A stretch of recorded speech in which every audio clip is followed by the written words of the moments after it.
శ్రీకాకుళం ప్రజలైతే తమ గోడును వెలబుచ్చుకుంటున్నారు. అంతా మురుగుమయం.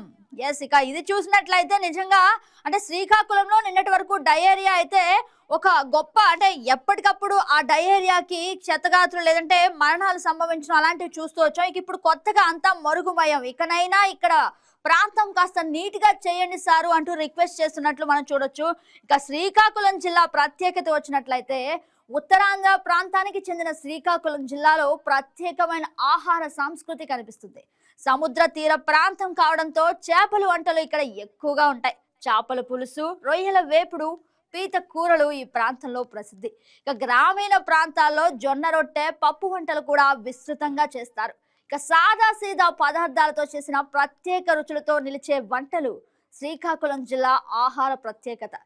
ఇక శ్రీకాకుళం జిల్లాలోంచి ఇవాళ హాట్ టాపిక్ వచ్చినట్లయితే డయేరియా కేసుల విషయంలో సాధారణ స్థితికి వచ్చిన అధికారుల తీరు. ఇక ఉన్నతాధికారుల ఆదేశాలను పక్కన పెట్టిన సిబ్బంది అధికారులు స్పందించి తాగునీటిపై చర్యలు తీసుకోవాలని వాళ్ళ బాధను వ్యక్తం చేయడం కూడా మనం చూస్తూ వచ్చాం. ఇక మొన్నటి వరకు డయేరియా కేసులు విజృంభించడం మనకైతే అందరికీ తెలుసు. ఇక మొన్నటి వరకు డయేరియా కేసుల విషయంలో హడావుడి చేసిన అధికారులు మళ్ళీ చూసినట్లయితే నిమ్మకు నీరెత్తినట్లుగా కూడా కనిపిస్తున్నారు. అంటే ఏదైతే హడావుడైతే ప్రతిసారి జరుగుతుంది కానీ వాటి మీద మళ్ళీ అలాంటి కేసులు రిజిస్టర్ కాకుండా తగిన చర్యలు అయితే తీసుకోవట్లేదు. ఇక ఉన్నతాధికారుల ఆదేశాలు పక్కన పెట్టినట్లుగా అధికారులు వ్యవహరిస్తున్నారు.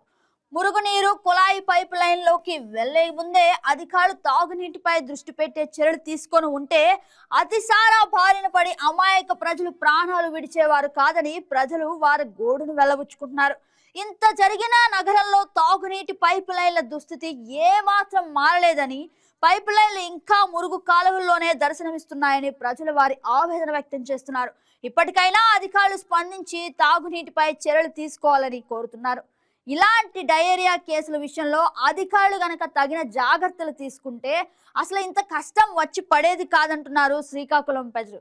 ఇక ఇదే విషయానికి సంబంధించి మరింత సమాచారం మా స్పెషల్ కరెస్పాండెంట్ రాంబాబు అందిస్తారు. Good morning Rambabu. ఏదైతే శ్రీకాకుళంకి సంబంధించి ఏదైతే డయేరియా బాధితుల నుంచి అయితే మాత్రం కోలుకుందని చెప్పాలి. ఈ నేపథ్యంలో శ్రీకాకుళంలో ఏదైతే సుమారు 200కు పైగా ఈ డయేరియా కేసులో నమోదైన పరిస్థితుల నుండి సాధారణ స్థితికి చేరుకున్నటువంటి పరిస్థితి అధికారులు తీసుకున్నారు. ఈ నేపథ్యంలో శ్రీకాకుళం జిల్లాలో ఉన్నటువంటి కలెక్టర్ గా తీసుకున్నటువంటి చొరవని మనం అభినందించాల్సిన పరిస్థితి ఉంది. ఎందుకంటే ఏదైతే ఈ నగరంలో ఉన్నటువంటి పలు ప్రాంతాల్లో ఈ డయేరియా ప్రబలుతుందని వచ్చినటువంటి చిన్న సందేశానికి లేదనుకో చిన్న వార్తకి అయితే మాత్రం స్పందించారు. స్పందించినటువంటి తీరును మనం హర్షించాలి. ఎందుకంటే ఆగమేఘాల మీద స్పందించి వెంటనే అక్కడ ఉన్నటువంటి ప్రాంతాలపై అలర్ట్ ప్రకటించారు. అక్కడ ఉన్నటువంటి మౌలిక సదుపాయాలపైన దృష్టి పెట్టి ఏదైతే ఒక 8 రోజుల వరకు అయితే మాత్రం ఈ డయేరియాని తగ్గించేందుకు మాత్రం ఎనలేని కృషి చేశారు. అదేవిధంగా మున్సిపాలిటీలో ఉన్నటువంటి అధికారులు కూడా ఆయన అప్రమత్తం చేసి ఎప్పటికప్పుడు అయితే మనం పర్యవేక్షణ చేసినటువంటి పరిస్థితి. అయితే మనం చెప్పుకోవాల్సిన విషయం ఏంటంటే ఏదైతే ఈ డయేరియా ఒక విధంగా తగ్గుబొంగు పట్టినప్పటికి కూడా ఏదైతే చేయాల్సినటువంటి పూర్తి పనులు ఉన్నాయో వాటిపైన మాత్రం అధికారులు దృష్టి సారించారు. దానికి సంబంధించిన ఆదేశాలు జారీ చేసినప్పుడు కూడా గ్రౌండ్ లెవెల్ ఉన్నటువంటి అధికారులు అయితే మాత్రం దానిపైనటువంటి అధికారులు ఎవరైతే ఉన్నతాధికారులు వస్తున్నారో ఆ ప్రాంతానికంటే మాత్రం అక్కడ కనిపిస్తున్నటువంటి పరిస్థితి కనిపిస్తుంది.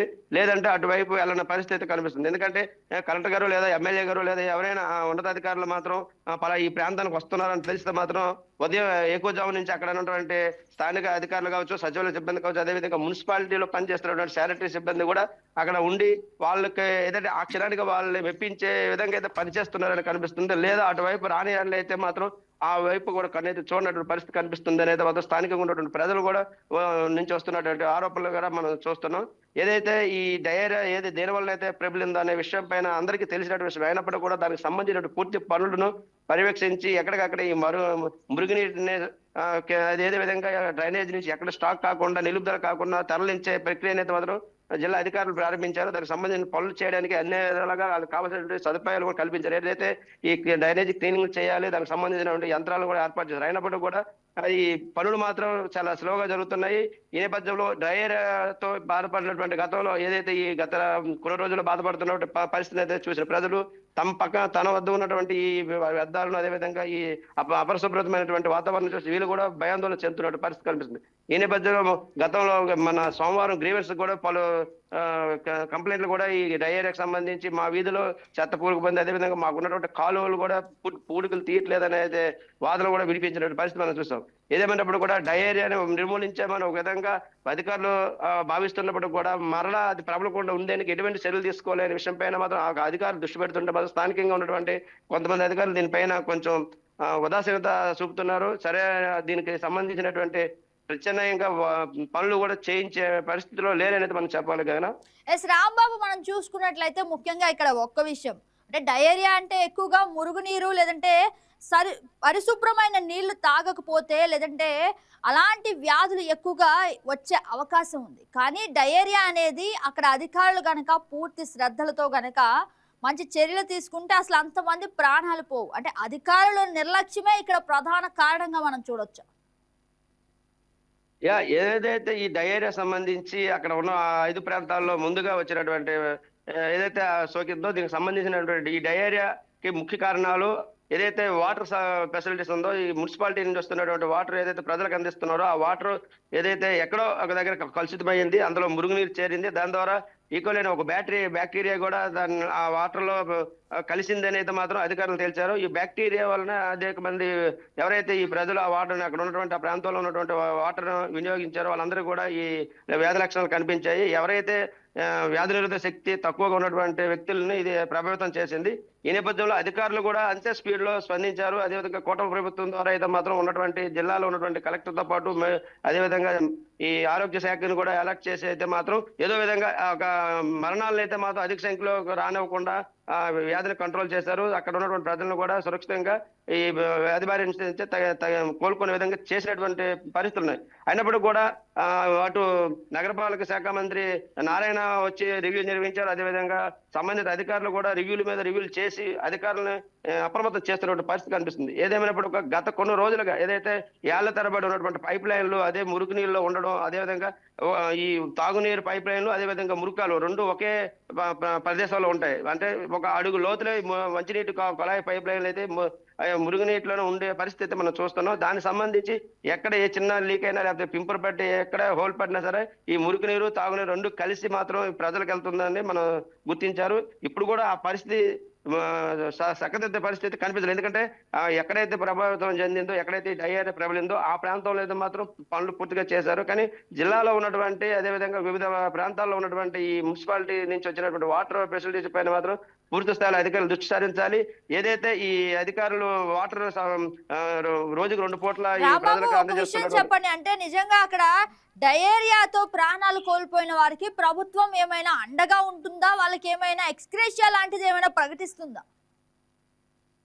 ఏదైతే ఈ డయేరియా బాధను పడి మృతి చెందారో వాళ్ళ కుటుంబాలకు అయితే మాత్రం కుటుంబ ప్రభుత్వం అండగా నిలిచింది అని చెప్పాలి. ఎందుకంటే గత మనం చూసాం, వాళ్ళు ఎప్పుడైతే వ్యాధి లక్షణాలతో చికిత్స పొందుతూ మరణించారో వాళ్ళకి ప్రభుత్వం నుంచి 10 లక్షల రూపాయలు ఎక్స్గ్రేషియా అయితే మాత్రం ప్రభుత్వం ప్రకటించింది. ఆ చెక్కులను కూడా నేరుగా ఇంటికి వెళ్ళి స్థానికంగా ఉన్నటువంటి శాసనసభ్యులు గుండు శంకర్ అదేవిధంగా కలెక్టర్ గారి చేతుల మీదుగా వాళ్ళకి ఆ చెక్కులు అందజేయడం జరిగింది. అదేవిధంగా ఆ కుటుంబానికి అన్ని విధాలుగా ఆదుకుంటాము. ఆర్థికంగా కూడా ఇప్పుడు ఏదైతే ప్రభుత్వం సాయం చేసిందో ఆ సహాయాన్ని వినియోగించుకుంటూ ఇంకేమైనా కుటుంబంలో ఎవరికైనా అవకాశం ఉంటే ప్రభుత్వం ద్వారా ఏమైనా మంచి వెసులుబాటు కల్పిస్తాము. కానీ ఆధారపడొద్దు అనేది మాత్రం ఏదైనా ప్రభుత్వం చేసుకున్నటువంటి చర్యలు బాగానే ఉన్నాయి. అదేవిధంగా స్థానికంగా ఉన్నటువంటి ప్రజాప్రతినిధులు కూడా దానిపైన ఆగమేఘాల మీద రియాక్షన్ కూడా ఉంది. కానీ ఏంటంటే ఏదైతే స్థానికంగా ఉన్నటువంటి అధికారులు ఎవరైతే ఉన్నారో స్థానికంగా ఉన్నటువంటి సిబ్బంది కొంచెం ముఖ్యంగా మనం చూడాల్సింది ఏంటంటే ఇలాంటి డయేరియా కేసులు మళ్ళీ పునరావృతం కాకుండా ప్రభుత్వం ఏదైనా చర్యలు తీసుకునే అవకాశం కూడా కనిపిస్తుందా?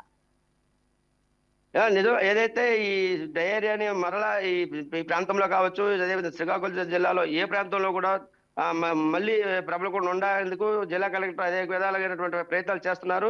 ఈ గతంలో కూడా ఈ డయేరియా ఏదైతే వ్యాప్తి చెందుతుందో దానికి సంబంధించిన కారణాలు కూడా అడిగి తెలుసుకోవడం జరిగింది. దానికి సంబంధించిన పూర్తి నిర్మూలన చర్యల్లో భాగంగా అయితే మాత్రం శ్రీకాకుళంలో ఉన్నటువంటి 50 వార్డులు ఇంచుమించు 50 వార్డుల్లో కూడా ఏదైతే పైప్ లైన్స్ ఉన్నాయో వాటన్నిటిని కూడా ఎక్కడెక్కడైతే ఏళ్ల తరబడి ఉండి మరమ్మతులతో కొనసాగిస్తున్నారో వాటన్నిటిని కూడా ప్రక్షాళన చేయండి.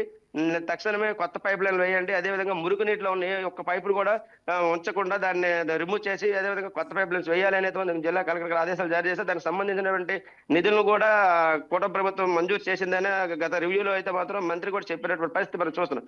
ఏదేమైనప్పుడు కూడా శ్రీకాకుళంలో ఉన్నటువంటి ఏదైతే ఈ మున్సిపాలిటీ ప్రాంతాల్లో ఏదైతే అతిసార వ్యాధులు ప్రబలకుండా ఉంది అనుకుంటే ఒక పక్క చర్యలు చేపడుతున్నారు. దానికి సంబంధించి ఏదైతే వాటర్ ట్యాంకులు ఉన్నాయో హెడ్ ఏదైతే పైనుంచి ఏదైతే వాటర్ మనకి విడుదల చేస్తారో అక్కడ ఉన్నటువంటి వాటర్ ట్యాంకులను క్లోరినేషన్ చేసే విధంలో కూడా లేదనుకుంటే వాటర్ ని ప్రజలకు విడిచిపెట్టే ముందు ఆ వాటర్ టెస్టింగ్ చేసి పంపించాలి. అదేవిధంగా 2 పూట్ల ఈ వాటర్ ని పరీక్షించి పరీక్షలో వచ్చినటువంటి రిజల్ట్ ని బట్టి వాటర్ అనేది మాత్రం ప్రజలకు అందించాలి. ఫస్ట్ నిర్ణయం తీసుకున్నారు. సెకండ్ తర్వాత ఏంటంటే ఏదైతే ఈ పైప్ లైన్స్ ను మరమ్మతులు చేసి పైప్ లైన్స్ ను కూడా రీకన్స్ట్రక్షన్ చేయ విధంగా అయితే మాత్రం చర్యలు చేపడుతున్నారు. కానీ ఇప్పుడు ఉన్నటువంటి ఏదైతే డ్రైనేజీలో పూడుకులు తీత అదే నెగ్లిజెన్సీ కావచ్చు, అదేవిధంగా ముఖ్యంగా చెప్పుకోవాల్సింది ఏంటంటే శ్రీకాకుళంలో ఏదైతే మున్సిపాలిటీ పరిధిలో ఉన్నటువంటి టౌన్ లోనే డైరీ ఫామ్ ను ఇళ్లలో పెట్టి నడిపిస్తున్న పరిస్థితి కనిపిస్తుంది. కొన్ని వీధులు అయితే 30-40 పైగా ఆవుల్ని అదేవిధంగా గేదెలను పెట్టి అయితే మాత్రం డైరీ ఫామ్ నడిపిస్తున్నారు. వాటి ద్వారా వచ్చిన వ్యర్థాల వలన అధికంగా అయితే ఆ వీధుల్లో ఈ డ్రైనేజీలు బ్లాక్ అవుతున్నాయి. దానికి సంబంధించినటువంటి వ్యవహారం పైన కలెక్టర్ గారికి కూడా కొన్ని ఏదైతే ఈ ఫిర్యాదులు అందాయి, ఈ ఫిర్యాదుల నేపథ్యంలో కలెక్టర్ కూడా పర్యవేక్షించారు, చూశారు. వాటికి యానిమల్ హస్బెండరీ డిపార్ట్మెంట్ తరఫు వాళ్ళకి నోటీసులు కూడా జారీ చేశారు. అయినప్పుడు కూడా వాళ్ళు ఆ పరిస్థితిని ఇంతవరకు మార్చలేకపోయారనే మనం చెప్పాలి. ఈ పశువుల్ని పెంపుదల ఎక్కువ అవుతుంది.